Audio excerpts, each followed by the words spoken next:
Look who's here, Kellyanne Conway, who is Donald Trump's campaign manager. Do you think Mitt Romney, who came out the day before and said, I really hope Gary Johnson can be on the debate stage, do you think he still wants him on the debate stage after that? I'm sure he does. Romney and a lot of his consultants are swinging at us every day. They can't believe what's happened. They can't believe that the Republican Party has a nominee that actually is trying to bring our party away from the dangerous veering toward the elites, where it was going, and over to being the party of the worker. I can't believe Mitt Romney wants somebody to vote, people to vote for somebody other than the Republican. Well, yes, and that's a great point because, you know, everything that we're doing over at the Trump campaign, and particularly Mr. Trump, is done without the full support of Republicans. He has a Republican senator taking swings at him on Sunday shows. You have people trying to embarrass him with the RNC. We're working great with the RNC. They were all here. The top brass was here all week working with us on ground game, on data operation. But I know there's a lot of professional jealousy among some Republicans now, as goes Mr. Trump, because he actually is taking the case to Hillary Clinton in a way that you see the polls tightening. You see that he's doing policy speeches.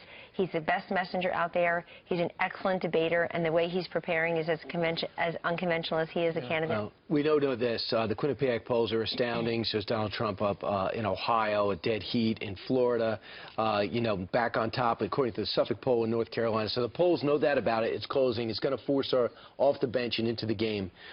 In the big picture, though, when you look at the criticism that Matt Lauer's gotten, do you believe it's justified? Are you unhappy with the way he approached his forum last night? No, I think it's completely unjustified to be criticizing Matt Lauer, and I think it's a disgrace. It suggests that people in the media thought that their media colleague, Matt Lauer, should be protecting Hillary Clinton and not asking her the tough questions about her record. Brian, the rest of the country agrees with Matt Lauer. They obviously have a problem with her lies, with her Russia reset, with Syria, with Libya, with Boko Haram, with Benghazi. Why? Look at her polling numbers. Why isn't this woman just put this race away? She's got the perfect D.C. political resume, and this would be next. And by the way, they act like, you know, Matt Lauer is being attacked in a way as if he put the private server, you know, in the house. Right. It's like, guys, he didn't, she did. And it's as if, you know, it's as if he deleted 33,000 emails and he hit another 17,000 from view. So people have a problem with her. Her honest and trustworthy numbers have gotten worse. There were no headers. There were no headers. There's got to be someone else to blame if, you know, if someone attacks her. But let me ask you about this. She said that ISIS is praying for Donald Trump to become president. What if he had said that? Yeah, listen to this. ISIS spokespeople rooting for Donald Trump's victory. The jihadists see this as a great gift. They are saying, oh, please, Allah, make Trump president of America. It's bizarre. Now, what if the roles were reversed? What if he had said that? What would have been the reaction of the mainstream media? Well, we already know because he says far less than that. It becomes the loop and the chyron for 3 straight days. And guess what, Ainsley? There's no evidence. In fact, there's starting to be evidence to the contrary that the way the media cover Donald Trump is the way Americans look at Donald Trump.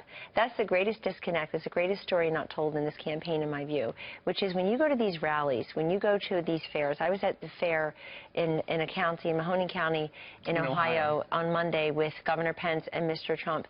That's not even a rally where you have a ticket and you're going to sit and you're waiting. It was a fair. People were 8 and 10 deep. I mean, we couldn't even get through. They wouldn't even allow him to do, the Secret Service wouldn't allow him to do his ABC interview outside because of security concerns. Tens of thousands of people, 85,000 people. They are just, you know, and she doesn't get that because she literally doesn't get that. She doesn't do rallies and fairs because she can't get those crowds. That was so funny. I think Peter was covering that, right? Yeah, Peter was saying, here's Donald Trump walking past the frosting machine and the funnel cake. Absolutely. I wanted to stop and he kept walking for the funnel cakes. But it's just, it's unbelievable. And folks who dismiss rallies don't matter, fairs don't matter, they need to get out there and actually look. He has built a movement and people are happy to be part of the movement. You see it reflected in the polls. Of course, his slogan, Make America Great Again.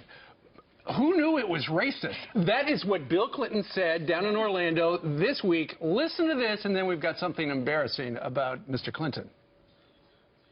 That message where I'll give you America great again is, if you're a white Southerner, you know exactly what it means, don't you? What it means is, I give you the economy you had 50 years ago, and I'll move you back up on the social totem pole and other people down. Really? Wow. Is that what he meant when he said this, Bill Clinton, for his wife and for himself? Listen.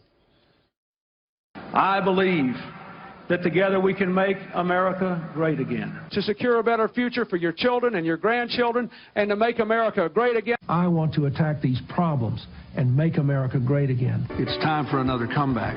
Time to make America great again. So when Trump says it, it's racist, but when he says it, it's not? That performance is really something. I mean, Bill Clinton is known as a very strong campaigner, a great voice in politics, and not this cycle. And I think she's probably going to ask him to stop campaigning again soon. Look, this is what happens when you've been in public life for 30-some years.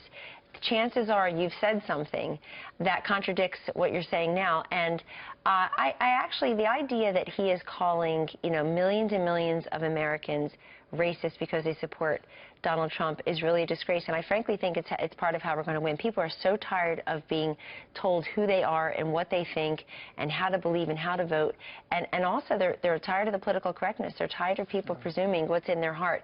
I think this is a big mistake on their part. It's just like Hillary Clinton saying that, claiming that Donald Trump, he's talking about the national security briefing. In 2008, she came out of the national security briefing and she said, "I finally got the national security briefing. I'm not really confident about our military readiness," but now she can attack him. So people see right through this. My faith is in the voters, and I think the reason the polls are tightening is because the people see Mr. Trump out there giving specific policy speeches. She's still talking about him, and he's talking directly to the people. That's how we're going to win this thing. All right. I know you're off to the Value Voters Summit down in D.C. Thank you. Kellyanne, thank you very much. Thank you, Kellyanne.